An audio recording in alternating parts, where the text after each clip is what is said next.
Contoh yang sederhana aja, yang umpamanya dia punya produk bagus, tapi yang tahu cuman lingkungannya aja, ya juga nggak bisa dijual. Bisa dijual. Tadi Pak Made sampaikan terkait dengan pertanian. Ini menarik sebenarnya ini karena kalau kita bilang Provinsi Bali lah ya, Provinsi Bali itu sebenarnya kan agraris dulunya Pak ya. Benar Pak. Benar, agraris kan ya. Udah menjadi budaya sebenarnya ya.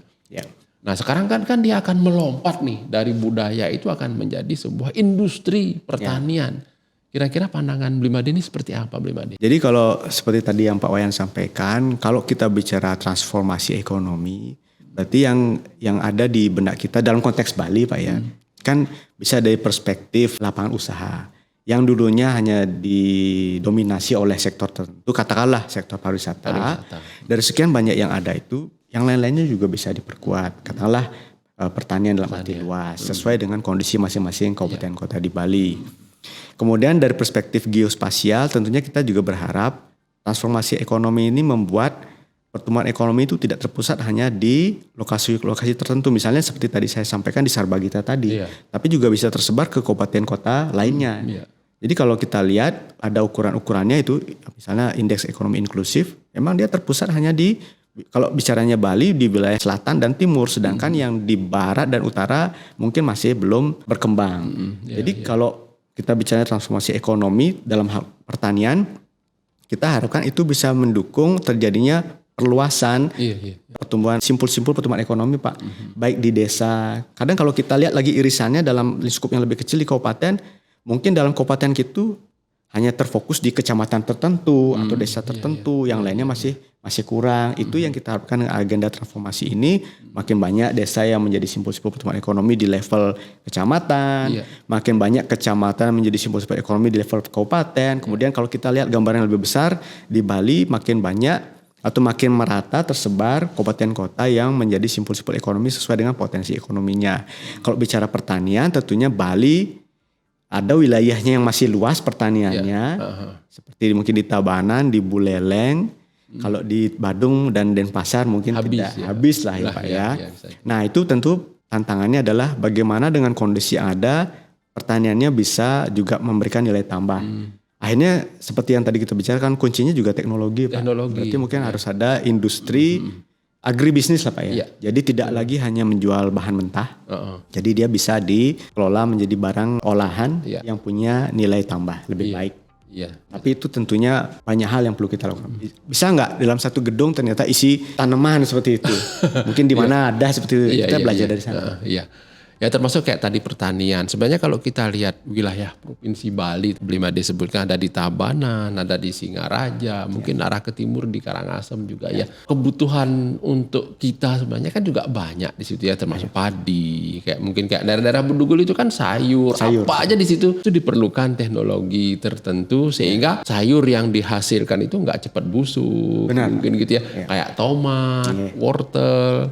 Ya kalau mungkin kentang kan awet lah dia ya Pak Made ya. Jadi kalau mungkin sayur-sayur itu, nah mungkin itu yang perlu kita kembangkan juga. Benar. Dan kita potensi dari sisi sumber daya alamnya ada. Ini yang perlu didukung oleh potensi dari sumber daya manusianya. Kita punya banyak ahli di bidang pertanian dan teknologi pertanian. Bagaimana tadi sektor yang kita miliki atau potensi yang kita miliki di sektor pertanian itu, dia bisa kita manfaatkan secara berkelanjutan dan memiliki nilai tambah. Jadi jangan sampai cepat busuk gitu misalnya. Gitu. Ada sudah teknologi untuk cold storage itu bisa kita manfaatkan. Cuma kan sekarang bagaimana mengaturnya, manajemennya seperti apa. Bali kan luar biasa Pak kegiatannya. Merainan kita luar biasa kan banyak Pak. Itu kan ya. Aktivitas di Bali itu ada aktivitas ritual, budaya itu menggerakkan perekonomian sebenarnya. Bahkan tidak hanya untuk Bali, kita bahkan kekurangan kan Pak ya. Sampai kita harus mengimpor katakanlah janur, mungkin pisang segala macam gitu ya. Buah-buahan kalau nggak salah ya mungkin dari luar negeri pun dapat berkah dari Bali. Makanya sekarang gerakannya tolong buah lokal kan gitu. Itu salah satunya. Banyak lah sebenarnya Pak. Kayak Galungan, Kuningan kemarin ini kan ya. Galungan itu sudah rutin datang setiap 6 bulan, sebenarnya itu bisa menggerakkan perekonomian. Kita lihat potensi yang ada di sana. Sekarang kan tantangannya generasi muda kita. Yang selama ini mungkin sudah berpuluh-puluh tahun lebih banyak orientasinya di industri pariwisata gitu ya. Karena itu kan katakanlah bersih, hotel kan Pak ya. Nah sekarang pertanian bagaimana supaya bisa juga diminati oleh generasi muda kita. Image-nya bahwa pertanian itu Kotor. kurang memberikan penghasilan itu ya perlu diperbaiki dan memang ada hasil nyatanya. Mungkin di sana kita perlu tanya teman-teman kita yang memang sudah menggeluti itu. Gitu. Ya berbeda sih memang dengan kakek nenek kita zaman dulu. Harus beda. Iya. Harus beda. Makanya itu transformasi ekonomi, Pak. Iya, Dulu itulah. pertaniannya digarapnya secara tradisional. Iya. Sekarang ala milenial apalah silahkan. Dan sekarang kan sudah banyak itu kalau kita lihat ya di iklan-iklan segala macam lah Pak Made ya. Jadi terkait dengan pertanian itu, petani nggak harus kotor, petani nggak harus miskin dan seterusnya lah. Itu Ada memang caranya Ada caranya seperti itu. Mudah-mudahan nanti kita bisa untuk mengembangkan hal itu juga khususnya di Provinsi Bali ini ya Pak Made. Nah di sini kan tidak mungkin lah kita sebagai pemerintah saja. Ya. Kira-kira kalau menurut Pak Made ini kan kita ada stakeholder ya, ada pemerintah, boleh kita bilang ada pemerintah daerah, ada pemerintah pusat, dan terutama ini terkait dengan masyarakat itu sendiri yang merupakan subjek yang harusnya memang kita bisa berdayakan. Kira-kira peran masing-masing ini seperti apa Pak Made?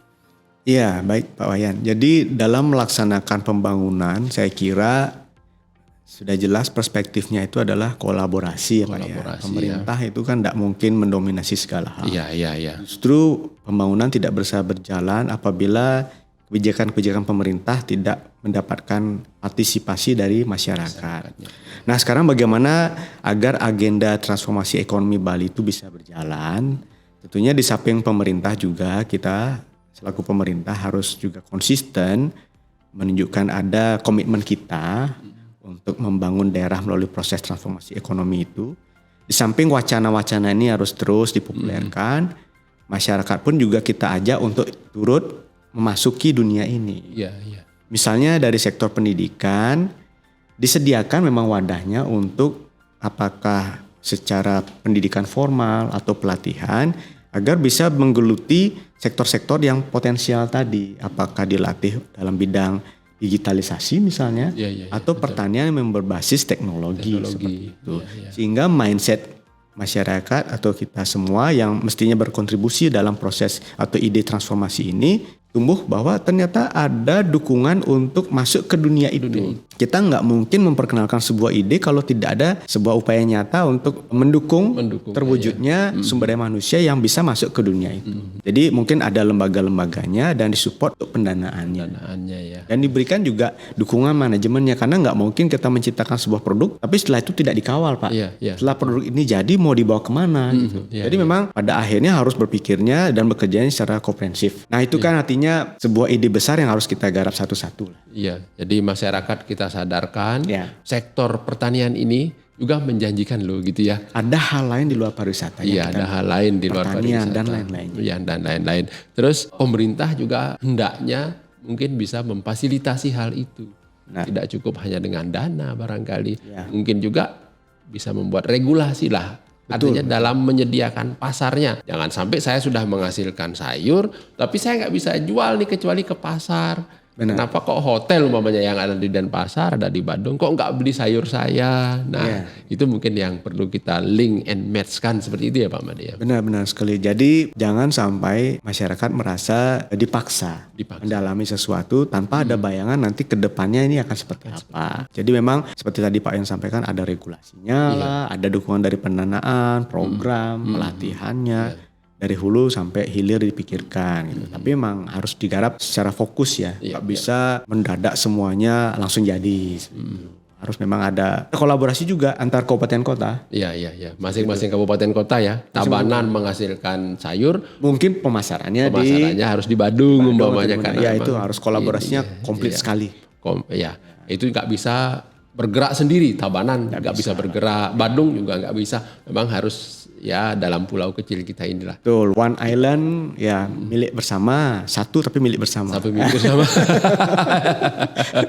Cocok itu ya. Jadi harus kita lakukan hal seperti itu. Nah, peran Pak Made lah di situ nanti sama teman-teman ya untuk membuat regulasi seperti itu. Ya, nah sekarang kita beralih mungkin peran pemerintah.